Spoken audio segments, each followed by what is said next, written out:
Hi friends, உங்களுக்கு KMT காரணம் இப்போ பார்த்தீங்கன்னா வேல்சேகன் போலோ வண்டிங்க. ஸோ இதில் என்ன ப்ராப்ளம் பார்த்தீங்கன்னா கஸ்டமர் வந்து கரெக்டான பிக்கப் இல்லை, வண்டி பதன்னு போகுது அப்படின்ற கம்ப்ளைண்ட்டில் வந்திருக்காரு. ஸோ எல்லாரும் என்ன பண்ணுவோம், ஸ்டார்டிங்கில் ஸ்பாட் ஃப்ளாகை மாற்றிடுவோம். ஸ்பாட் ஃப்ளாகை மாற்றியாச்சு, ஆனால் வண்டியில் கம்ப்ளைண்ட் அரெஸ்ட் ஆகலைங்க. இப்போ அந்த கம்ப்ளைண்ட் நம்ம பார்க்க போகிறோம். ஸ்டார்ட்.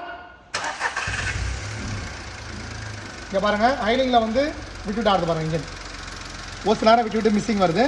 இப்போ நம்ம சடனாக ஆக்சிடென்ட் கொடுக்க போகிறோம். ஆக்சிடென்ட் ஆக்சிடென்ட் ஆக்சிடென்ட் ஓகேங்களா. இந்த மிஸ்ஸிங் நீங்கள் பார்த்தீங்க. இப்போ இந்த மிஸ்ஸிங்கை வந்து நம்ம இப்போ செக் பண்ண போகிறோம். ஸோ ஃபியூலை வந்து கொஞ்சம் டேட்டா கொடுக்க போகிறோம். தயவுசெய்து நீங்கள் யாரும் இந்த மாதிரிலாம் கொடுக்காதீங்க. ஸோ இந்த வீடியோ மட்டும் பாருங்கள். ஆக்சிடென்ட் ஆக்சிடென்ட் ஆக்சிடென்ட் ஆக்சிடென்ட் பார்த்தீங்களா. ஸோ இந்த ஆஃப் இந்த இன்ஜினுக்கு கரெக்டான ஃபியூல் வந்து ஓப்பன் ஆகலை. அதனால் என்ன ஆகுதுன்னா ப்ரெஷர் கம்மியாக இருக்கனால இன்ஜின் மிஸ்ஃபயர் ஆகுது, மிஸ்ஸிங் வருது. ஸோ இப்போ நம்ம டேட்டா ஃபியூலை கொஞ்சம் எக்ஸ்ட்ரா கொடுக்கும்போது கரெக்டான வந்து வெஹிக்கிள் வந்து ரேஸ் ஆகுது. ஓகேங்களா.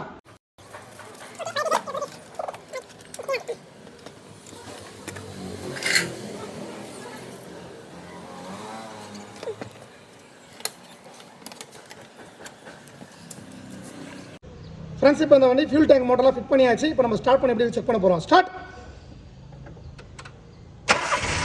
Race race race race.